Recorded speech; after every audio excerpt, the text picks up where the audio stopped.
Thank you for tuning in to our midweek message. I'm Chris Martin, the team rector of the Golden Cap benefice. The 15th of October marks the day that the Church celebrates the life of Saint Teresa of Avila.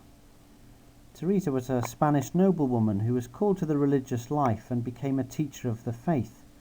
She was born in 1515 and died in 1582. Having spent much of her life in Catholic convents in central Spain.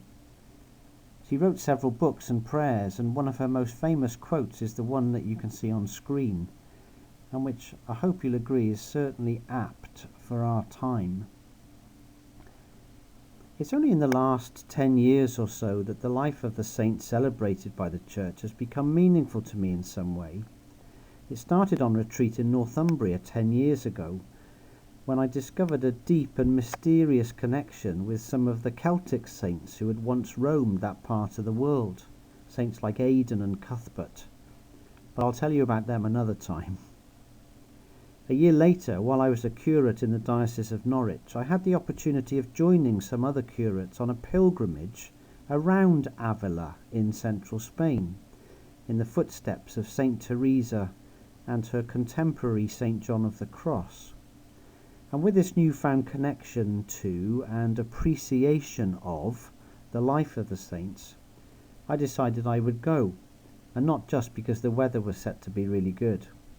I was jolly glad I did, because it was while I was in Avila that I discovered that Saint Teresa and Saint John were Carmelites, taking their name from Mount Carmel, the mountain where Elijah had his great showdown with Ahab and Jezebel.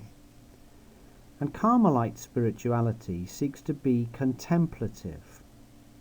Carmelites spend lots of time listening and praying, often in silence, and seeking God in the ordinary things of life.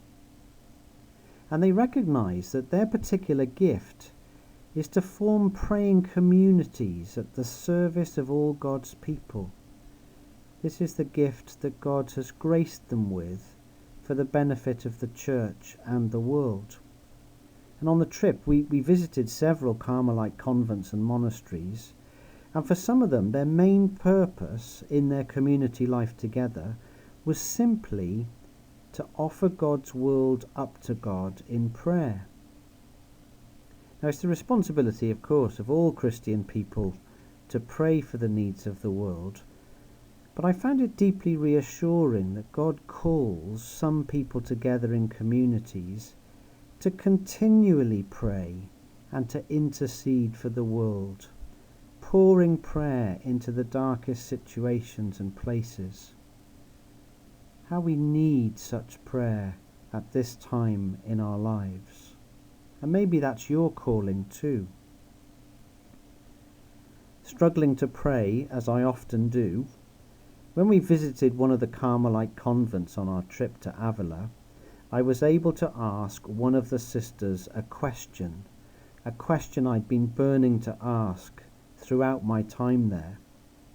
Through the interpreter, I asked her, if there was one piece of advice, one pearl of wisdom that you could share with us today about what it means to pray, what would it be? I was really hoping for some kind of silver bullet to sort out my prayer life once and for all. And through the interpreter, the reply came back in an instant. The sister said, as Saint Teresa herself teaches us, you should place yourself in the presence of God, knowing that you are in the presence of a very close and intimate friend, who you know loves you and to whom you can say anything. You should place yourself in the presence of God, knowing that you are in the presence of a very close and intimate friend, who you know loves you and to whom you can say anything. Well, it didn't feel like a silver bullet at the time. But as the years have passed, I just can't escape this sense that above everything else, as outrageous as it may sound, God simply wants to befriend us, that we might befriend ourselves and each other. So on good days, I use my imagination to place myself in the presence of Christ, the one who seeks to befriend me. I'm sat on a bench with him, or I place myself in a Bible story like the Last Supper or the wedding at Cana.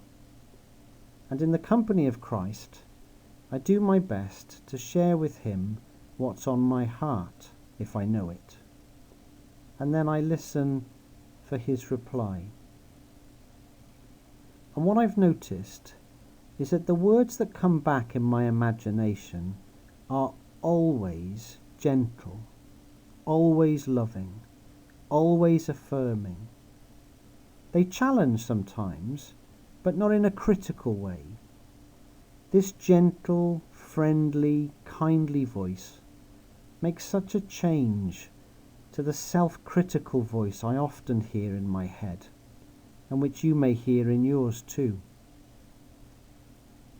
So maybe you might like to take a few minutes of quiet today, and in your imagination, place yourself in the presence of Christ, a very close and intimate friend who you know loves you and to whom you can say anything. May God bless you as you do that today, and let nothing disturb you, let nothing upset you. All things are passing away. God is unchanging. Patience gains all. Nothing is lacking to those who have God.